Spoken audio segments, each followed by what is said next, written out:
Okay, I'm going to talk about culture wars, but I'm going to talk about one culture war in particular, okay, and that is the capitalism versus communism culture war. Now, this might seem a little misleading because when we typically think of culture wars, we think of cultural issues, right? So we might think of race wars, right? The race culture war. We might think of the gender war. We might think of religious disputes. We might think of vaccine stance or abortion views, right? To kind of equate an economic issue, capitalism versus communism, to a culture war might seem kind of misleading. It might seem like it doesn't make sense.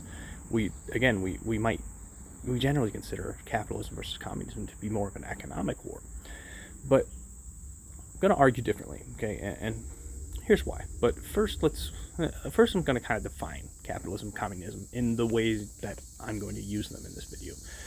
So, capitalism is an economic system that organizes competition within markets to create profit.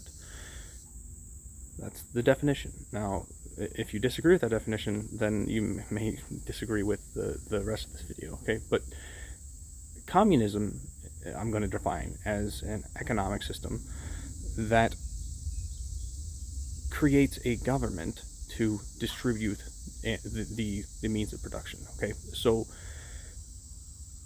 here's the thing. There are different definitions to these words, again, that you may identify with. And if you change the definitions of these words, then my arguments here are going to go out the window. However, using these definitions, let's kind of analyze this capitalism versus communism in the perspective that this is a culture war rather than an economic war. So, capitalism, again, creates profits, but it doesn't distribute those profits in any way in particular. And what I mean by that is, well, there's a couple different capitalistic models we have in the world. The United States is, well, there's a lot of wealth inequality in the United States, and that might lead us to believe that the capitalistic model of that the United States model of capitalism is one that gives profits to owners and can only give profits to owners. However, if we were to imagine a United States with strong unions and strong labor movements in general, strong unions, worker cooperatives, even boycotts, strikes, right? If the working class utilizes these labor movements, then they redistribute the profits, but still within that capitalism framework, right? So there's still market competition, there's still competition within individual markets, but the working class, through no economic regulation at all from the government, redistributes those profits. That is still pure capitalism. And in a sense, what this means is that to support unions is to be pro-capitalism. Unions, on the other hand, if we flip over to communism, communism is, again, it's the top-down distribution of the means of production from the government. Now, again, this doesn't determine how the means of production are distributed necessarily, because if a ruling class is the one who is technically in effective control of that communistic government, then they're going to distribute the profits, they're going to distribute, rather, the means of production ineffectively, inappropriately. They're going to effectively steal the means of production from the people producing it, and it's going to be a corrupt communist state, right?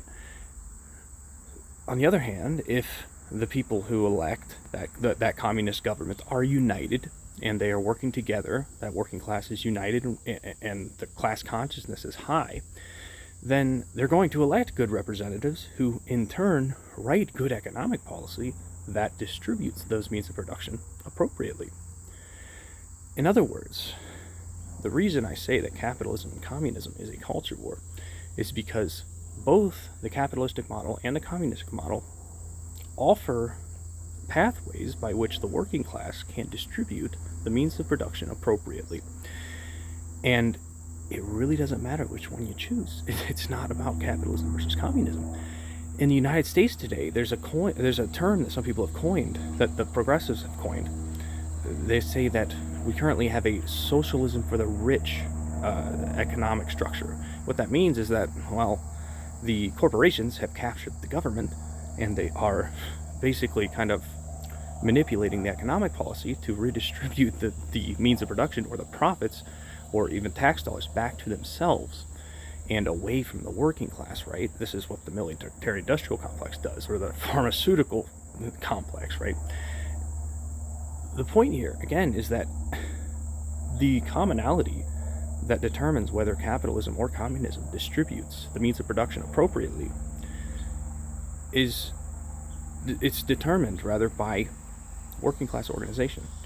If the working class in a capitalistic economy is not creating unions, and they're not creating labor movements, free market labor movements, then the means of production, the profits, are going to be distributed inappropriately, and the wealth inequality is going to rise. The same applies to communism. And if you elect corrupt representatives in that communistic government because you are divided as a working class, you're going to effectively have the same outcome as that socialism for the rich phenomenon in the capitalistic economy, right? So it's not capitalism versus communism. It is capitalism and communism for the rich versus capitalism and communism for the working class. The reason I like this messaging is because it dissolves that capitalism versus communism culture, or that people identify with capitalism, they identify with communism. And this phrasing, this messaging, dissolves that divide, because it enables communists, or people who support government regulation, to use the free market methods, the free market pathways, to redistribute the profits. Likewise, it enables the capitalists, the people who identify with capitalism, to use the government pathways, the economic regulation, the economic policy, to redistribute the means of production, right? We like to compartmentalize government regulation versus free market regulation, but they're one and the same. The government is a creation of the free market. It's basically just an authoritative, formal declaration of regulation. That formal declaration of regulation, of economic regulation, that a government serves, is the same thing, effectively, as strong unions. So I will end this video by saying that eternal vigilance is the price of freedom. Okay, you've probably heard that phrase before. What that means is that so long as the working class becomes divided, it doesn't matter what economic system you have, because the ruling class that develops due to that division, or that caused that division, will inevitably gain control of the means of production to the detriment of the working class in capitalistic and communistic governments. So I'm going to talk about socialism now. What is socialism? Well, again, I'm going to give a definition of this. What I believe socialism is it is effectively synonymous with high working class consciousness. What that means is that socialism, according to me, is a state where a working class population is controlling the means of production, whether through capitalistic means or through government regulation. It doesn't matter. So in truth, I would say, according to the definitions I've given in this video, I'm a socialist, okay? Not a communist, not a capitalist. Ultimately, again, the compartmentalization between communism and capitalism is fallacious. It's not actually a valid argument. So I would like you to give that a little thought. Think about the ways that these economic structures actually function in reality. The thing that determines the distribution of the means of production or the profits in capitalism is the magnitude of working class consciousness. And again, I've equated that to the magnitude of socialism. As working class consciousness increases, socialism could increase, and capitalism and communism can work for the working class.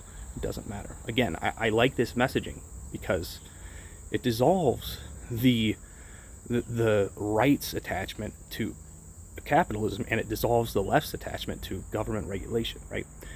It provides a pathway for the working class to to gain control of the means of production through both economic regulation from the government and through those free market labor movements. Doesn't matter which path you choose, they have the same effective result in the end. So thanks for watching.